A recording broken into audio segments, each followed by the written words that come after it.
Hi everyone, welcome to back my channel. और आज हम पढ़ने वाले हैं क्लास 10 के क्वेश्चन आंसर अर्थात ज्योग्राफी चैप्टर नंबर 1 का। आज का हमारा जो सवाल है वो है पहाड़ी क्षेत्रों में मृदा अपरदन की रोकथाम के लिए क्या कदम उठाने चाहिए।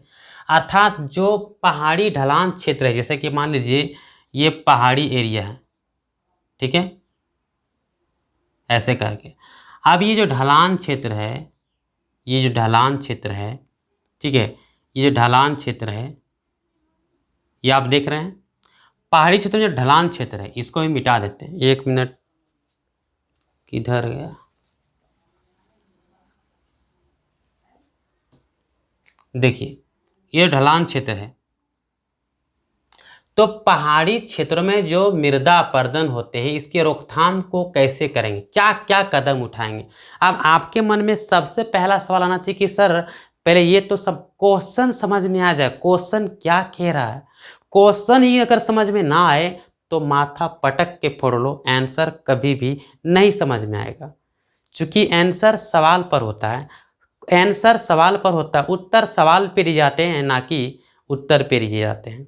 कहने का मतलब जैसा सवाल वैसा जवाब। अगर सवाल समझ में आ जाए तो जवाब खुद से भी कुछ कुछ क्रिएट हम कर सकते हैं, क्योंकि उन चीज़ों से अगर हम वाकिफ़ होंगे, जानते होंगे, पहचानते होंगे तो बिल्कुल कर सकते हैं। ऐसा नहीं कि कुछ भी नहीं, नथिंग होंगे, ऐसा तो कुछ भी नहीं होगा ना।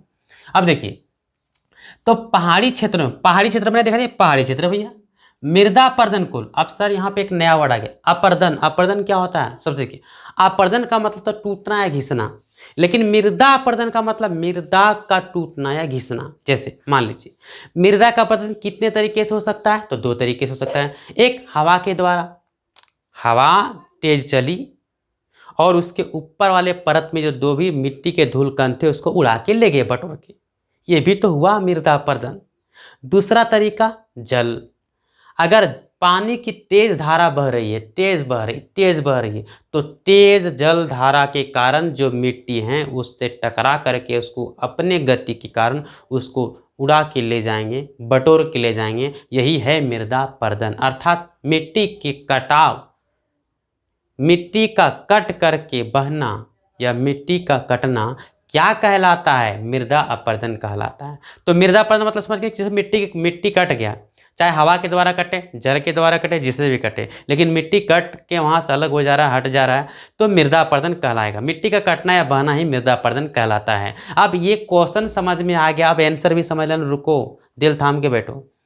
कहता है मृदा अपरदन की रोकथाम के लिए हम क्या क्या कदम उठाने चाहिए, हमें क्या क्या ऐसे मतलब करना चाहिए काम, क्या क्या ऐसा करें कि भैया मृदा अपरदन रुक जाए। वो भी पहाड़ी क्षेत्रों के लिए स्पेशलिस्ट है, हम लोग के लिए नहीं है, समतल क्षेत्रों के लिए नहीं है। चलिए शुरू करते हैं। कहता पर्वतीय ढालों पर सबसे पहले इसके निम्नलिखित कदम उठाने चाहिए। हम लिखेंगे कि पहाड़ी क्षेत्रों में मृदा अपरदन की रोकथाम के लिए निम्नलिखित कदम उठाए जाने चाहिए। सो हमारा पहला जवाब क्या रहेगा? पर्वतीय ढालों पर सीढ़ीदार खेत बनाकर। अर्थात पर्वतीय ढालों पर सीढ़ीदार खेत बनाकर, जैसे मान लीजिए पर्वतीय ढाल है तो यहाँ का जो भी खेत बनाएंगे इधर, ये सीढ़ीदार खेत रहेगा। मतलब मान लीजिए पर्वत है यहाँ पर, अब यहाँ पर मान लीजिए कोई खेत बना रहे हैं, यहाँ पर खेत है, तो ऐसा कुछ खेत बने जो सीढ़ीदार रहे। मतलब ये खेत के नीचे, ओहो कैसा बन जा रहा है, इसके नीचे, इसके नीचे, मतलब जितना हम नीचे जाएंगे उतना ही थोड़ा सा वो हल्का सा डाउन होते चला जाएगा। ठीक है, ये ऊंचा में उसके हल्का नीचे, उसका हल्का नीचे, उसका हल्का, उसका हल्का नीचे, ये ऐसे। ठीक है, सीढ़ीदार मतलब एक खेत ऊंचा में तो इसके हल्का नीचा में, फिर ये नीचा, फिर इसके हल्का नीचा में, ऐसे करके सीढ़ीदार, सीढ़ी टाइप में। मतलब शुरू में जो मिले हल्का नीचे, इसके हल्का ऊपर ऊपर ऊपर ऊपर ऊपर, ऐसे कर सीढ़ीदार खेती। ठीक है, सीढ़ी टाइप में, जैसे सीढ़ी नहीं बट चढ़ते हैं ऐसे करके, उसी प्रकार से सीढ़ीदार खेती। अब ऐसा क्यों सर? इसका भी जवाब हमारे पास है कि बताइए, हम सीढ़ीदार खेती बनाएंगे तो मिट्टी का कटाव कैसे रुक जाएगा? हम कैसे मान लें? आप बोल दिए और हम मान लिए, ऐसा तो नहीं हो सकता है। क्यों मानिएगा? क्यों मानिएगा? मानने वाला चीज़ नहीं है, ये चीज़ प्रूव करने वाला है, ये चीज़ समझने वाला है, कॉन्सेप्ट है, इसको देख सकते हो, समझ सकते हो, है ना।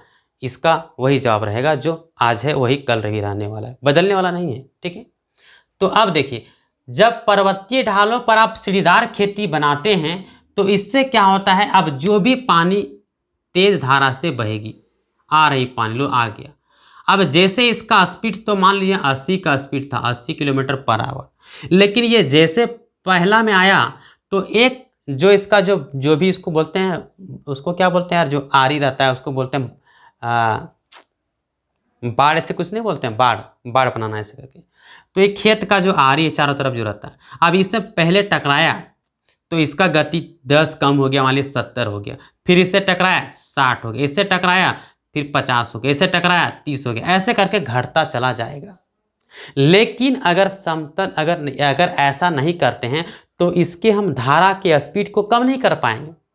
ठीक है, तो पहला में जाएगा स्पीड में तो उसके कुछ मिट्टी को हल्का कटाव करेगा स्पीड से, उसके बाद धीरे धीरे जैसे डाउन होगा उसके मिट्टी कटाव को हम कम कर सकते हैं। ठीक है, इस प्रकार से इसका स्पीड कम हो जाएगा, धीमा हो जाएगा। और स्पीड धीमा हो जाएगा तो मिट्टी थोड़ा सा, खेत का मिट्टी नहीं बहेगा, गड्ढा नहीं होगा, कट के बह नहीं जाएगा। ये पहला कॉन्सेप्ट रहा। तो इसको लिखिएगा, पर्वतीय ढालों पर सीढ़ीदार खेत बनाकर हम मृदा अपरदन को रोक सकते हैं।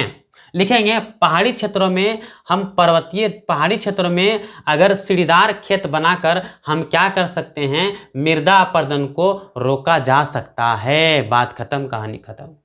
इसके बाद सेकेंड आता है पशुचारण प्रबंधन। हम पशुचारण को बंद नहीं कर सकते, ये बात सत्य है, पर उसको हम सीमाकरण कर सकते हैं ना, कि भाई इतने दूर तक खेती करना। मान लीजिए देखो यहाँ पर ये इतना बड़ा जंगल एरिया है तो मैंने सीमाकरण कर दिया कि देखिए ये वाला एरिया में आप लोग नहीं, पशु को चराना वर्जित है।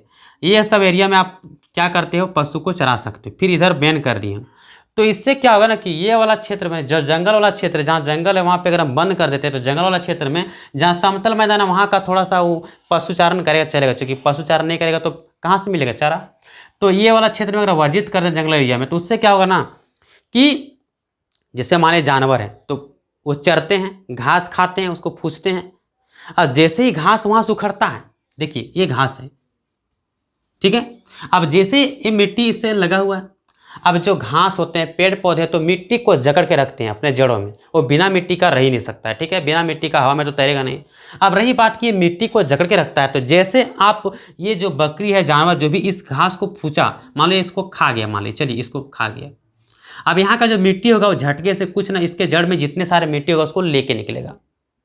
अब जब वहाँ से घास ही नहीं रहेगा तो उसको मिट्टी को पकड़ने वाला, रोकने वाला कोई नहीं बचा। अब जैसे ही वर्षा आई तेज जलधारा के साथ, अब यहाँ जो घास नहीं था, अब यहाँ की जो मिट्टी था इसको धीरे धीरे काटते काटते काटते उसको बहा के कहीं और ले गई नदियों में। ठीक है, तो इससे दिक्कत हुआ कि नहीं हुआ था, इससे मिट्टी कटेगा नहीं कटेगा, एकदम कटेगा और बहेगा। लेकिन यहाँ घास था तो यहाँ जहाँ पे घास है देखिएगा रोड के सड़क के किनारे मिट्टी दिया था, क्यों, ताकि उस मिट्टी में घास लग जाए, और जहाँ घास लग गया है वहाँ का मिट्टी नहीं कटेगा, और जहाँ घास नहीं लगा है वहाँ पे तेज़ पानी आया, देखिएगा रोड साइड का जो मिट्टी है कट जाता है, उसका अपरदन हो जाता है। यही तो है मृदा अपरदन। तो उसको रोकने का उपाय वही, जब घास लग जाएगा दिक्कत नहीं है, फिर बिंदास रहो। तो यही है घास।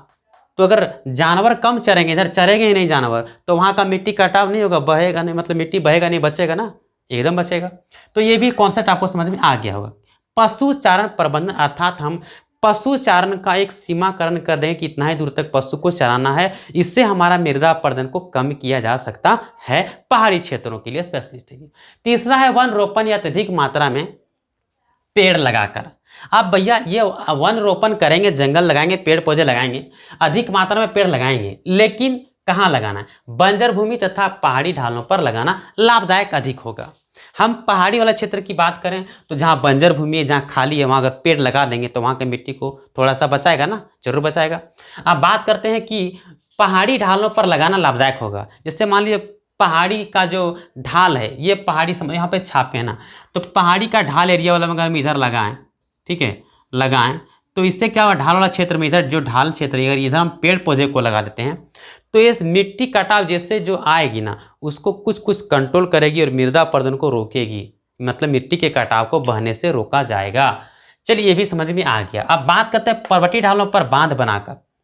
पर्वतीय ढाल है, अगर यहाँ पर आप थोड़ा सा अगर यहाँ पे बांध बना देते हैं तो बांध बनाने से क्या होगा, वो सारा जल एक जगह जमा हो जाएगा, उसको खेती के लिए भी यूज़ कर सकते हैं, और थोड़ा सा वो जो इसके धारा स्पीड कम होगी, जो स्थिर हो जाएगा, तो उससे क्या होगा कि हमारा जो मिट्टी का जो कटाव है वो बहाना है वो भी कंट्रोल हो जाएगा। तो ये रहा आपका कॉन्सेप्ट, ये रहा क्लियर। तो आप क्या कर सकते हो, इसको आप अपने कॉपी में नोट्स बना के लिख सकते हो, इतनी तो मेहनत आपको करनी ही पड़ेगी। ठीक है, अब सोचिएगा कि हमें बना बनाया सब कुछ मिल जाए, हम कुछ भी ना करें, तो भैया हम दिन भर से लगे हुए हैं, हम इतना मेहनत करते हैं, एक वीडियो बनाने में 1-2 घंटा लग जाता है, तो क्या आप थोड़ा सा 5 मिनट तक आप कॉपी में राइट डाउन नहीं कर सकते हो? तो ऐसा अगर नहीं करते हो तो बिल्कुल आप कामचोर हो। तो चलिए ठीक है, अब मिलते हैं एक अगले वीडियो में, तब तक के लिए धन्यवाद।